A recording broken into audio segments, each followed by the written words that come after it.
How's everyone doing today? I am doing great. I get a lot of questions about solar panels and solar systems, and when I'm at work, I talk to people, and they say, and I kind of talk about living in a van and stuff to certain customers who they're interested in it. I don't tell everybody, but it's an interesting topic, I think, for them. And they'll say, "Oh, you must have a huge solar system if you live in there full time." Or right here, you see it. And that's the one area people just can't quite figure out. And there's lots of formulas. There's tons of YouTube videos on how you calculate your amps and how you calculate your amps to all that stuff. You can go find those videos, and they'll tell you how to do all the calculations, and they're very good, informative videos. But just a general knowledge of having lived on solar for over 2.5 years now, what you need. And in the bus, I went way overboard. I had 750 watts of solar panels, which was so much more than I needed. My gosh, we had a 39-inch TV on the wall that we were powering with that thing, and just like 10 batteries. It was an insane amount, which is fine if you want to do that, but it was money wasted that we didn't even need.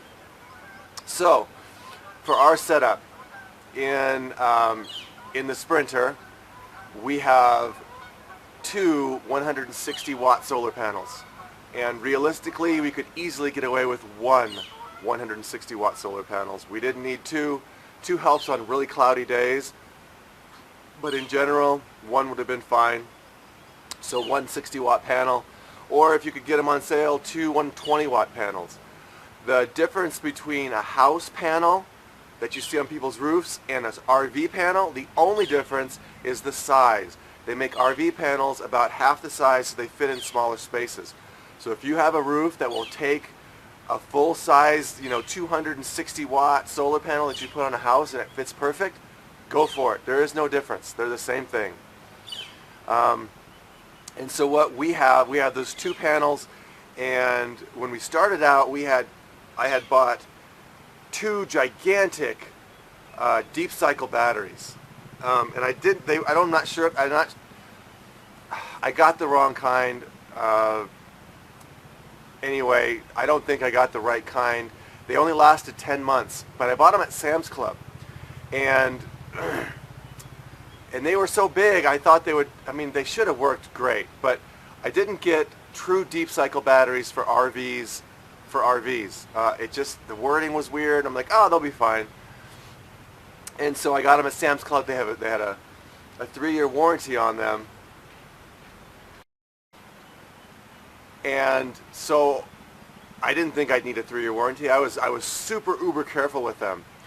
But after 10 months, they died. Took them back to Sam's Club. They didn't have the same batteries at the Sam's Club in Florida that I got in Arizona. So they just gave me a refund for $400 to buy new ones because they didn't have the same batteries. So then I turned around because we were tight on money, and I bought an $80 RV battery that said specific on it. It said at Sam's Club. It said RV and Marine, and it was just one $80 battery. Like, I don't know what it was. Probably it was 100 amp hours. That sounds about right. 100 amp hours, and I was like, okay, when we get more money, I'll buy a second one. These aren't as big as the old one. The battery compartment box is like dead empty looking with just this one little battery. But I'm like, it has a 2-year warranty on these batteries, so if it goes bad. And so I was like, whatever, we'll try one and just save our money and not put it all. And we lived on that extra money for the next month and a half that we didn't use on that.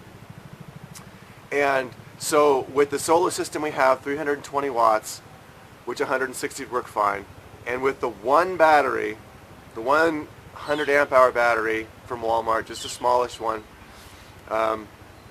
we were able to run the refrigerator, which is like the Nomadic, or we have an Everstar is ours. They both cost about the same.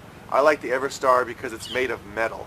The whole shell, the top, it's all metal, and it's really sturdy. But the Nomadics I've seen in person, and they look great too, but the lids are kind of flat. They're kind of flimsy plastic, and the Everstar are heavy duty steel lids that have good insulation in the top. So I think that might be better for the same price. So we run the EverStar, we run a 23-inch TV from Walmart, just a normal 23-inch TV, and we have a DVD player that goes with it. And that just runs on normal panels, or normal 120. And then we run our lights, which are all LED 12-volt lights, and charge our cell phones and charge our laptop when it's a sunny day. We run the laptop in there, and that one battery has no problem running all that all night. We've had snowy days, we've had really cloudy days. We can go 3 or 4 days before our batteries get really low. And the other part of that is, so what if they get really low? If the battery doesn't last the full 2 year, like you use it too much and it's not big enough, or it can't handle the load long enough, it has a 2-year warranty. You can just take it back, at least in the case of like a Walmart or a Sam's Club. I'm sure Costco has them too. Just take it back and you'll get a new one. And then you have a brand new battery again. It does not like this battery has to last you 10 years. And so for running a 23-inch TV, the 12-volt fridge, ours is a 48 quart. I didn't say that. Ours is a 48 quart. And the lights, it's more than enough juice. When I get up in the morning, it's at 12.6 before the sun comes up. And within an hour, hour and a half, it's up in the 13s already. And so you don't have to be afraid of getting too small of a solar system. As long as you're just doing simple things. If you want to run an electric heater, or you want to run an electric stove or something, something that uses a lot of power, then you got to think about your batteries and how they're going to work, and enough solar to charge them. But if you're doing something simple, you just want to get on the road with a 23-inch or a 19-inch TV, with a DVD player on the side. We have, actually, it's a Blu-ray player so that we can watch Blu-rays. But if you just want to do simple things and have a small refrigerator, you can go buy a 120 watt, 160 watt panel, get an $80 an $80 battery, an inverter, a charge controller, and you're done. You're set. And in the case of me in the minivan, I have none of that stuff.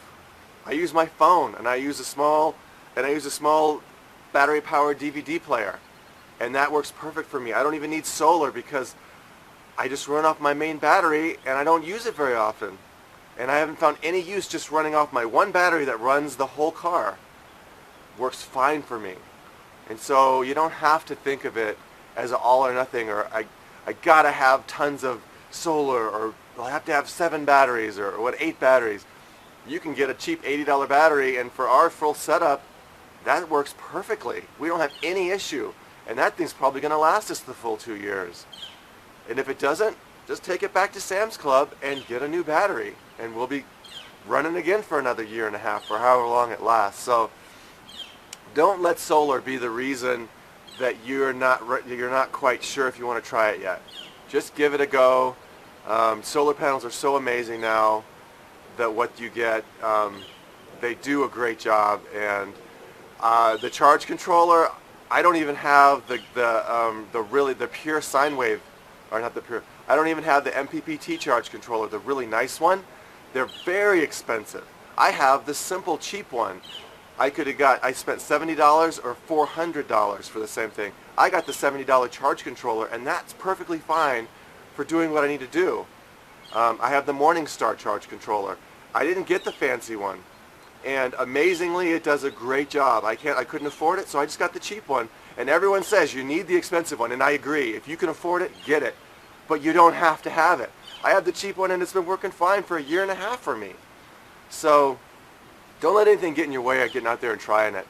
If you get the wrong thing, you screw something up, the inverter's not big enough, it's too big, just buy a new one when you get the money. And it doesn't have to be all or nothing.